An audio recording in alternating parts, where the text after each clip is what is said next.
तो क्या डिफरेंस है फ्लिपकार्ट, मीशो और अमेजोन के ऊपर सेलिंग करने में वर्सेस एक ड्रॉप शिपिंग बिजनेस करने में? मैंने आपको एक रील के अंदर, एक शॉर्ट वीडियो के अंदर मैंने आपको बताया था कि ड्रॉप शिपिंग बिजनेस होता क्या है, लेकिन उस वीडियो के ऊपर इतने सारे कमेंट आए, लोगों ने पूछा कि दोनों बिजनेसेस में डिफरेंस क्या है, हम फ्लिपकार्ट, मीशो, अमेजोन के ऊपर एज अ सेलर बन के काम करें या हम ड्रॉप शिपिंग करें, तो दोनों में से आसान कौन सा है, कम इन्वेस्टमेंट किसके अंदर लगेगा, क्या ज्यादा बेटर है? क्योंकि इसकी काफी सारी वीडियोस आपने देखी होंगी, कोई इंसान लाखों रुपए कमा रहा है ड्रॉप शिपिंग करके, कोई इंसान लाखों रुपए कमा रहा है, दोनों ही बिजनेस के अंदर इनकम होती है, बट दोनों बिजनेस कैसे एक दूसरे से डिफरेंट है, आज इस वीडियो के अंदर हम लोग वो बात करने वाले हैं।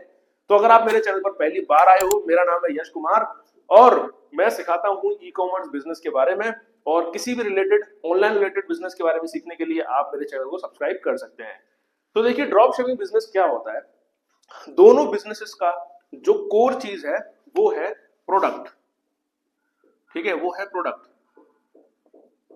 यानी कि प्रोडक्ट इसमें भी सेल करना होता है और प्रोडक्ट इसमें भी सेल करना होता है, लेकिन द डिफरेंस इज दैट इसके अंदर आपको इन्वेंट्री रखनी पड़ती है और इसके अंदर आपको इन्वेंट्री नहीं रखनी पड़ती है। इन्वेंट्री का मतलब होता है माल, यानी कि कोई भी जो सामान आप रखते हो बेचने के लिए, अगर आप ड्रॉप शिपिंग कर रहे हो तो आपके पास सिर्फ ऑर्डर्स आएंगे और जो उसका मैन्युफैक्चरर है प्रोडक्ट का, वो खुद माल को पैक करेगा, प्रोडक्ट को पैक करेगा और पैक करके सीधा कस्टमर तक पहुंचा देगा। इसके अंदर आपको प्रोडक्ट रखने की जरूरत नहीं पड़ती।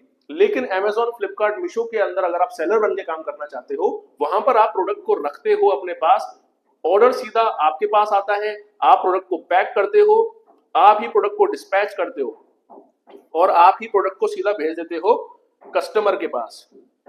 ठीक है, और यहाँ जो सप्लायर होता है, ठीक है, और यहाँ होते हो आप, ऑर्डर आपके पास आता है, ठीक है, ऑर्डर सप्लायर को भी शो करता है, सप्लायर के पास प्रोडक्ट होता है, सप्लायर प्रोडक्ट को पैक करता है और पहुंचा देता है सीधा कस्टमर के पास। दोनों के अंदर आपको पैसा मिलता है, प्रॉफिट होता है, कमीशन मिलता है, दोनों के ही अंदर आपको रिटर्न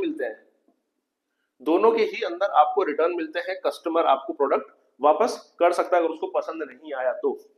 लेकिन अब बात ये आती है कि इसके अलावा और भी कोई डिफरेंस है। थोड़ा और डिटेल में जाते हैं और समझते हैं इस चीज को।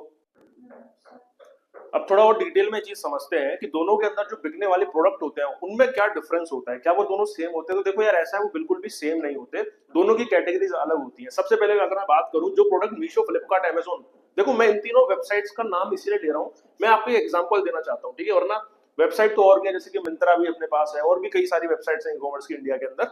बाकी मैं मेन इन तीनों की बात करूं क्योंकि यही तीन सबसे बड़ी हैं आज की डेट में और ज्यादातर लोग इन्हीं पर काम करते हैं। तो इनके अंदर जो बिकने वाला प्रोडक्ट है वो एक ना नीडी प्रोडक्ट है, ठीक है, जिसको कि कस्टमर ढूंढ रहा है, जिसको कि कस्टमर मांग रहा है। अगर कस्टमर को वो यहाँ नहीं मिलेगा तो वो जाकर के दुकान से खरीद लाएगा, ठीक है। और कस्टमर का मेन फोकस होता है कन्वीनियंस, ताकि उसको किसी मार्केट में नहीं जाना पड़े, उसको किसी रिटेल स्टोर में नहीं जाना पड़े, तो वो सीधा ऑनलाइन ऑर्डर कर देता है, उससे 3 दिन के अंदर वो प्रोडक्ट उसके पास घर पर पहुंच जाएगा, ठीक है। अब इसका एग्जाम्पल ले लो, आप कुछ भी ले सकते हो, जैसे कि शू ले लो, ठीक है, आप टी शर्ट ले लो, आप वॉच ले लो, ठीक है, या कोई भी ऐसी चीज जो कि डेली बेसिस पर हम लोग यूज करते हैं, हमें जरूरत पड़ती है और कस्टमर उसको, जैसे होम डेकोर का आप सामान ले लो, चाहे आप किचन का कोई सामान ले लो, तो बहुत सारी कैटेगरीज हैं, बहुत सारी लिस्ट है, इसके ऊपर जो प्रोडक्ट होलसेल में मिलते हैं उनको खरीद करके इसके ऊपर लिस्ट करते हैं और सेलिंग करना स्टार्ट कर देते हैं। कस्टमर की जरूरत होती है, कस्टमर आता है, खरीदता है, देखता है, खरीद करके ले जाता है और उसको पसंद नहीं आया तो उसको रिटर्न कर देता है, ठीक है। ये तो हो गई इसकी बात। अब बात करते हैं इसके अंदर बिकने वाले प्रोडक्ट के बारे में।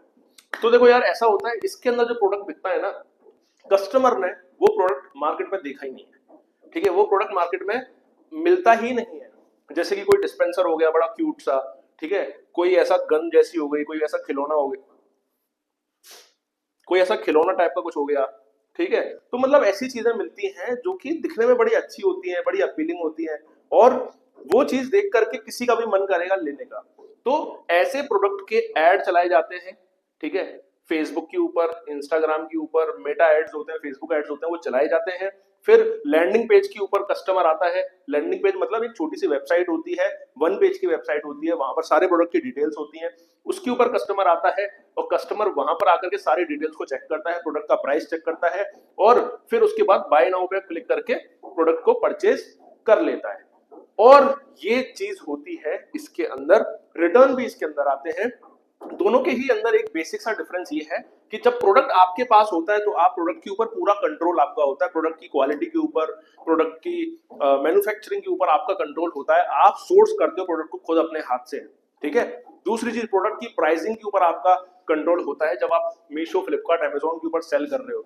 लेकिन जब आप ड्रॉप शिपिंग कर रहे हो तो जो बेसिक सा प्रोडक्ट होता है वही आपको 400-500 का मिलता है, और फिर आप उसको अपना कमीशन जोड़ते हो, अपना प्रॉफिट जोड़ते हो, प्रॉफिट जोड़ करके उसको 999 है ना, 1200, 1500 ऐसा करके, मतलब काफी एक्सपेंसिव आप उसको बेचते हो। तो इस तरीके से ये बिजनेस मॉडल काम करता है और इस तरीके से ये बिजनेस मॉडल काम करता है।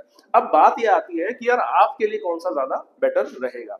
तो यार देखो, समझने की कोशिश करना, इजीनेस अगर मैं बात करूं बिजनेस को करने का इजी तरीका कौन सा होगा, तो मैं बोलूं सबसे ज्यादा इजी है इसके संग काम करना।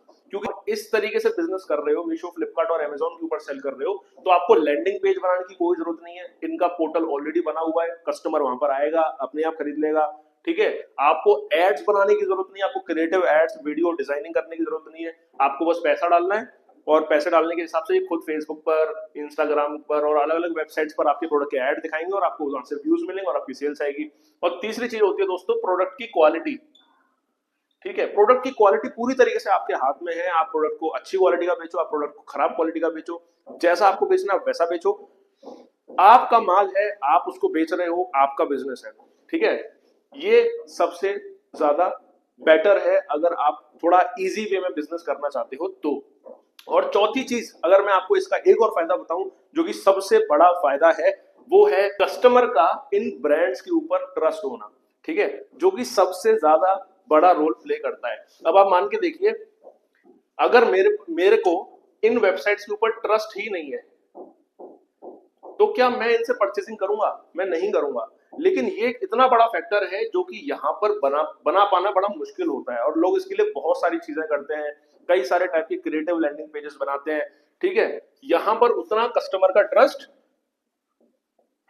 नहीं होता है। बस कस्टमर देखता है कि यार एक नया ऐड मुझको देखा, ये कोई नई वेबसाइट है, और वेबसाइट के ऊपर जाता है, उसको लगता है तो वो उसको क्लिक करेगा, उसको नहीं लगेगा तो उसको क्लिक नहीं करेगा। तो बस इसमें कस्टमर का ट्रस्ट नहीं होता है। इसमें आपको लैंडिंग पेज बनाना पड़ेगा, इसमें आपको एड्स भी खुद बनाने पड़ेंगे और खुद ही उनको प्रमोट करना पड़ेगा, ठीक है।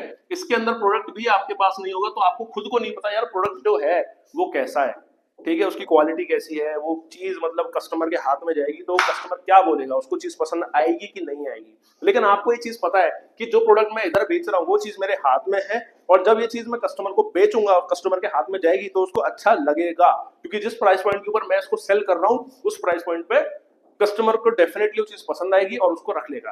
तो आप वहां पर अपने रिटर्न्स भी कंट्रोल कर सकते हो, लेकिन यहां पर आप अपने रिटर्न्स को भी कंट्रोल नहीं कर सकते, आपको सीधा प्रोडक्ट ही हटाना पड़ेगा। और दूसरी सबसे बड़ी बात एक और होती है, जो कि होता है कि इसके अंदर आपको शुरू करने से पहले काफी ज्यादा प्रोडक्ट को रिसर्च करना पड़ता है, और इसके जो प्रोडक्ट होते हैं वो तुरंत ट्रेंडिंग में आते हैं और तुरंत ट्रेंडिंग से चले भी जाते हैं, मतलब उनका समय आता है और एकदम से बिकना बंद भी हो जाते हैं।